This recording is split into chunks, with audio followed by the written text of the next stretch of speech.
Most of the world's leading statesmen at one time or another have come to the United Nations in New York City to speak on important matters of world concern. And thus it was that the United Nations played host recently to His Excellency President Ziaur Rahman of the People's Republic of Bangladesh. President Ziaur was greeted upon his arrival by the UN Secretary General Kurt Waldheim. After conferring privately with Waldheim and with the current President of the General Assembly, Salim A. Salim of the Republic of Tanzania, President Ziaur was escorted to the United Nations main hall, where the General Assembly had been called to order specifically to hear the Bangladesh leader. Assembly President Salim formally welcomed President Ziaur. On behalf of the General Assembly, I have the honor to welcome to the United Nations His Excellency Mr. Ziaur Rahman, President of the People's Republic of Bangladesh, and to invite him to address the Assembly. In a hard-hitting speech, President Ziaur said that recent years have seen very little progress towards narrowing down the differences between the rich and the poor. He spoke first in his native Bengali, then spoke in English. Bismillahir Rahmanir Rahim. Janab Shabapati, Janab Mahasachib, ও সম্মানিত প্রতিনিধিবৃন্দ, বাংলাদেশের জনগণের পক্ষ থেকে আমি আপনাদের সাদর সম্ভাষণ জানাচ্ছি। জাতিসংঘ সাধারণ পরিষদের এই একাদশ বিশেষ অধিবেশন বাংলাদেশের দৃষ্টিতে যে কতটা গুরুত্বপূর্ণ, আজ এখানে আমার উপস্থিতি তারই সাক্ষ্য দিচ্ছে। এই বিশেষ অধিবেশনের ব্যবস্থা করতে দীর্ঘ সময় লেগেছে। এই জন্য অনেক কষ্ট স্বীকারও করতে হয়েছে। সাধারণ পরিষদের ষষ্ঠ ও সপ্তম বিশেষ অধিবেশনের পরবর্তী বছরগুলোতে একটি নতুন আন্তর্জাতিক অর্থনৈতিক ব্যবস্থা গড়ে তোলার ব্যাপারে বিশেষ কোনো অগ্রগতি হয় নাই। ধনী ও দরিদ্র দেশগুলোর মধ্যেকার বৈষম্য হ্রাস পাওয়ার বদলে দেখা যাচ্ছে তা বরং বৃদ্ধি পেয়েছে। জাতিসংঘ সনদের আদর্শ এবং মানব অধিকার সংক্রান্ত ঘোষণার প্রতি আমরা সকলেই আনুগত্যশীল। মানুষের মৌলিক দুটি অধিকার, ক্ষুধা ও দারিদ্র্য থেকে মুক্তিসহ জীবনযাত্রার মান উন্নয়ন, পূর্ণ কর্মসংস্থান এবং অর্থনৈতিক ও সামাজিক উন্নয়ন ও বিকাশের নিশ্চয়তা বিধান করতেও আমরা প্রতিশ্রুতিবদ্ধ। The UN Charter and the evolution of the entire UN system are based on the concept of global interdependence and cooperation. Why did we opt for global interdependence? What was the rationale behind it? Because we wanted to collectively maintain international peace and security, to build a world ensuring freedom, human dignity and justice. Because the evolution of international society has made it manifest more than ever before that most problems today are interlinked and global in character, and that there can be no piecemeal solutions to these problems.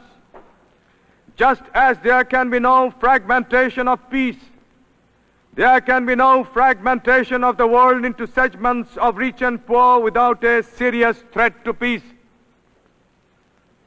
If we believe in the community of mankind, we must accept mutual obligations and responsibilities towards that community.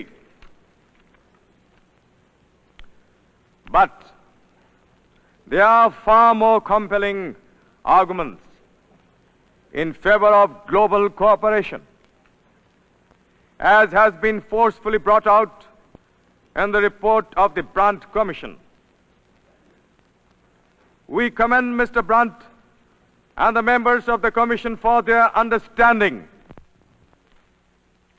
Mr. President, the deteriorating international situation due to foreign military intervention in the regions, far and near, is totally incompatible with the objectives of the new international economic order. Thank you, Mr. President. Thank you very much.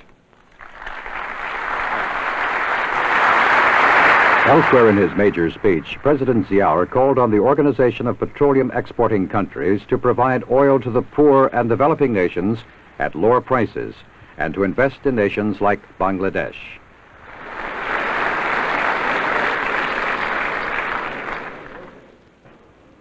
Following his address, President Ziaur proceeded to the West Foyer of the United Nations building, there to greet and chat with the heads of delegations to the UN. President Ziaur later was the honored guest at a luncheon hosted by Secretary General Waldheim. There remained one more major event on President Ziaur's UN schedule, a speech to a closed meeting of the Group of 77. Formed 15 years ago, the Group of 77 now numbers more than 100 developing nations, including the 30 least developed countries, as well as the OPEC nations.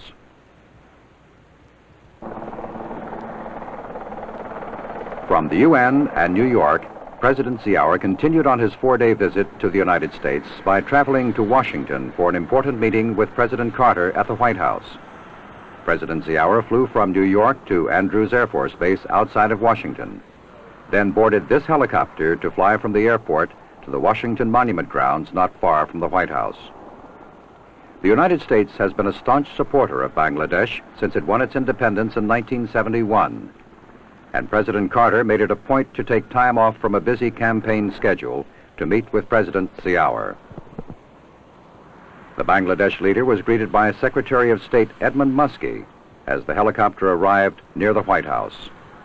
From there, he was whisked to the Oval Office for a private meeting with President Carter. High on the agenda of the talks between the two presidents was U.S. aid to Bangladesh, aid which totaled some $84 million last year. Bangladesh has received commitments of $1.5 billion in aid this year.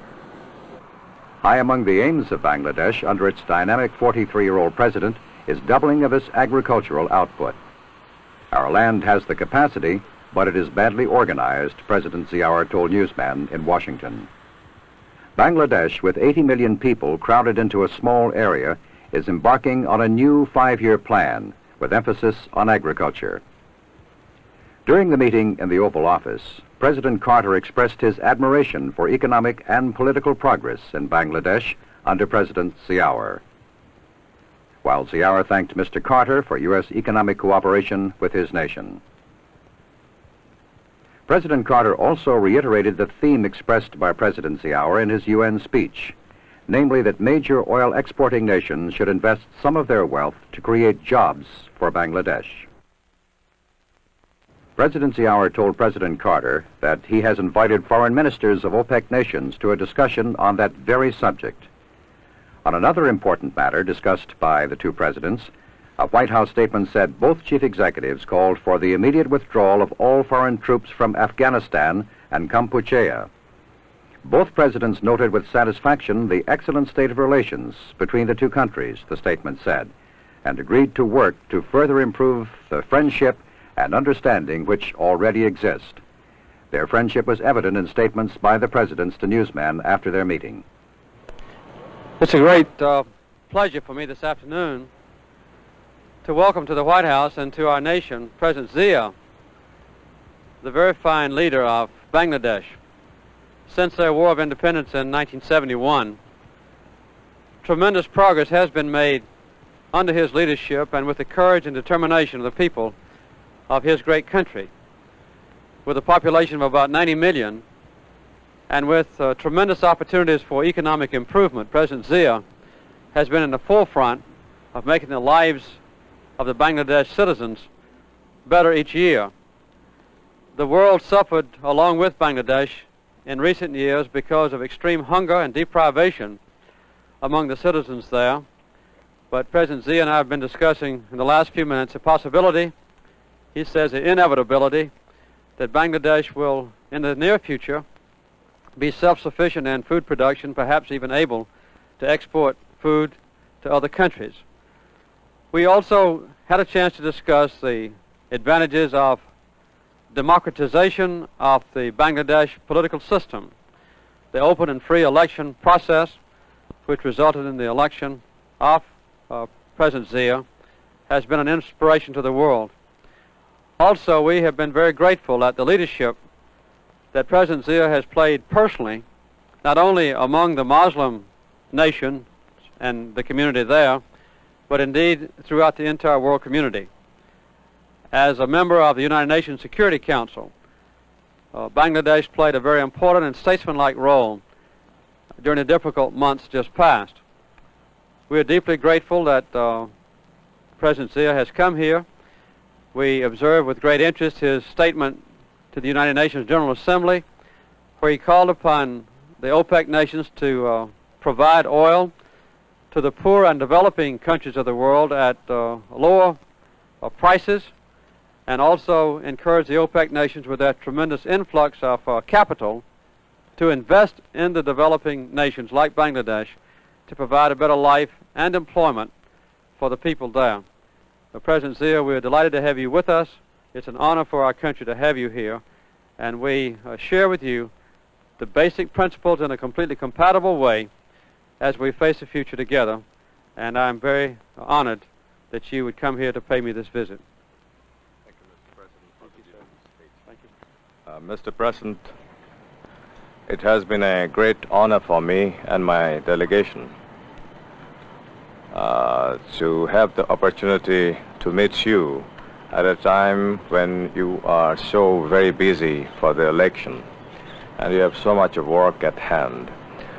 Mr. President, let me tell you that how grateful the people of our country are to the people of your great country for the moral support that was rendered to us. In fact, support in all possible manner. Those were rendered to us during our War of Independence in 1971, and the massive economic aid that we received from you, from your great country. Thereafter, to meet the many necessities which otherwise would have, if not met, would have created tremendous problem for us. We are very grateful indeed, Mr. President, for your special interest for the development, the economic development in Bangladesh, for which during your period we have received fullest support, and especially in the food sector, the support that you have given us. I can assure you that our people are grateful to the American people and to you, Mr. President.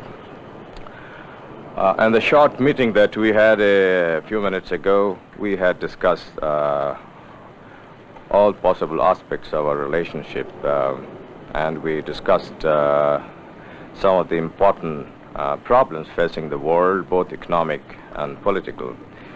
And I must say how happy I am that in these cases our views are identical. Mr. President, the important role that your great country has played, the people of the United States and yourself, to uphold the Charter of the United Nations for maintenance of peace and stability in the world is something that we praise you for. And especially your value that you attach to the question of human rights and human dignity is something that we, all of us, the whole world could be proud of. Mr. President, I wish you success. I wish the American people success and strides in the future. Thank you very much. Thank you, Mr. President. It's been an honor to be with you. Thank